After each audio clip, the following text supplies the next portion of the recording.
আসসালামু আলাইকুম everyone, welcome back to my channel.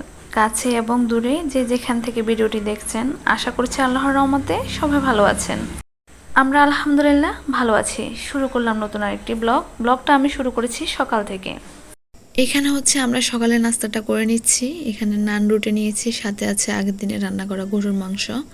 বাচ্চারা হচ্ছে খেয়ে নিয়েছে, যার যেমন চলে গিয়েছে স্কুলে মাদ্রাসায়। তো এখন হচ্ছে আমরা হাজব্যান্ড ওয়াইফ নাস্তা করে নিচ্ছি।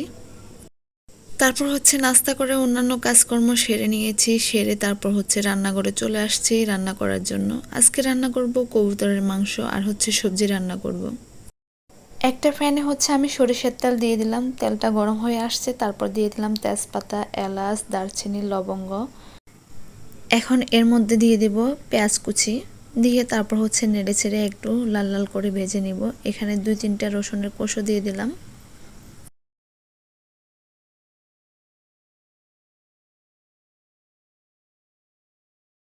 এখন এর মধ্যে দিয়ে দিচ্ছি আদা বাটা, রসুন বাটা।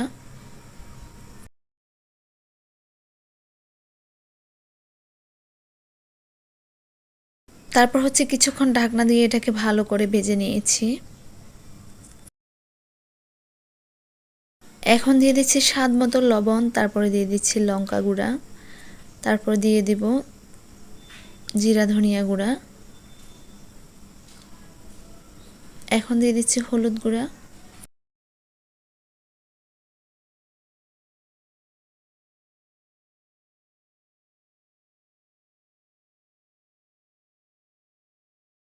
নেড়ে ছেড়ে মিশানোর পর একটু গরম পানি দিয়ে দিচ্ছি। মশলাটাকে আমি কষাতে দিয়ে দিলাম। এদিকে হচ্ছে আমি কবুতরগুলোকে কেটে নেব। আমি ভালো করে এগুলাকে পরিষ্কার করে নিয়েছি, এখন হচ্ছে এগুলাকে কেটে নেব। তো কবুতরগুলো হচ্ছে মাশাআল্লাহ একটু বড় সাইজের ছিল আর কি। এই তো আমার মশলাটা ভালো করে কষানো হয়ে গেছে। এখন হচ্ছে আমি এর মধ্যে দিয়ে দিব কবুতরের মাংসগুলো ধুয়ে রাখা। মাংসগুলোকে দিয়ে আমি হচ্ছে ভালো করে মশলার সাথে কষিয়ে নেব। এটাকে কিছুক্ষণ ঢাকনা দিয়ে ঢেকে রাখবো। কিছুক্ষণ ঢাকনা দিয়ে ঢেকে রাখার পর আমার একদম হচ্ছে মাংসগুলো ভালো করে কষানো হয়ে গেছে। দেখুন কালারটা একদম চেঞ্জ হয়ে গেছে, তেলটা উপরে চলে আসছে বেশি। এরপরে দিয়ে দিলাম ভাজা জিরা গুঁড়া। তারপর এখানে আবার ফুটন্ত গরম পানি দিয়ে দিলাম। বেশি পরিমাণ দিই নাই, কারণ হচ্ছে আমি এটাকে মাখা মাখা করে রান্না করব সেই জন্য। আর অনেকক্ষণ হচ্ছে আমি এটাকে ভালো করে কষিয়েও নিয়েছি। এখানে হচ্ছে আমি সবজি রান্না করব। তো চিংড়ি মাছকে ভালো করে মশলার সাথে কষিয়ে নিয়েছি, নেওয়ার পর এখানে জালি কুমড়া দিয়ে দিলাম। এখানে হচ্ছে জালি কুমড়া দিয়ে চিংড়ি মাছ দিয়ে রান্না করে নিচ্ছি। তো রান্নাটা আমার হয়ে আসছে। এখানে হচ্ছে আমি ধনিয়া পাতা দিয়ে দিলাম।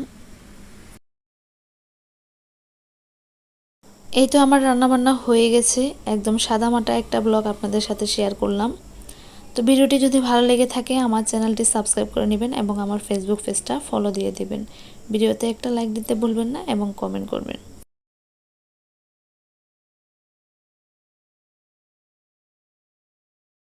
এখন হচ্ছে আমরা দুপুরে খাওয়া দাওয়া করে নিচ্ছি। তো আমি আর নাফিসা হচ্ছে খেয়ে নিচ্ছি। ওর পাপা এখনো বাইরে আসে নাই, সাপির হচ্ছে স্কুলে। তো আমরা হচ্ছে মা মেয়ে একসাথে বসে খেয়ে নিচ্ছি। তো নাফিসা বলতেছে মাশাআল্লাহ অনেক মজা হয়েছে কবুতরের মাংসটা। তো আমাদের হচ্ছে দুপুরবেলা খাওয়া দাওয়া সবসময় একসাথে হয় না।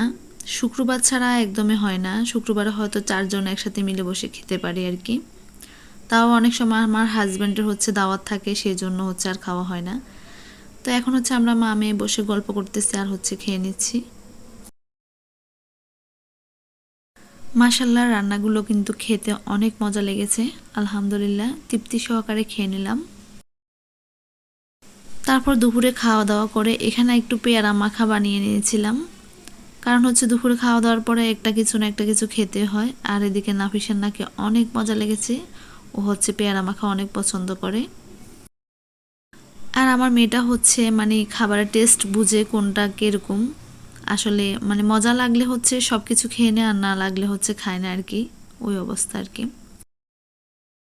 তো হচ্ছে যে কোনো খাবারের টেস্টটা খুব ভালো বোঝে আর কি। আর এটা হচ্ছে বিকালের সময় এখানে হচ্ছে নাস্তা বানিয়ে নিয়েছি। এখানে চিকেন ফ্রাই করেছি, সাথে হচ্ছে নুডলস করেছি। এখন হচ্ছে আমরা সবাই মিলে একসাথে বসে নাস্তা করছি, সাথে হচ্ছে আবিদ আছে, লামিয়া আছে। তো আমরা একসাথে বসে নাস্তা করতেছি। এদিকে হচ্ছে কারেন্ট ছিল না, অন্ধকারের মধ্যে নাস্তাটা খেয়ে নিচ্ছি।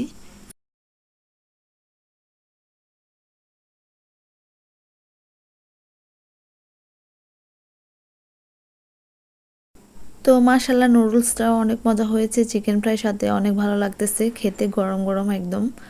তো সবাই মিলে একসাথে বসে অনেক মজা করতেছে আর হচ্ছে খাচ্ছি। আর এদিকে আবিদকে জিজ্ঞাসা করতেছি কেমন হয়েছে, আবিদ বলতেছে অনেক মজা হয়েছে।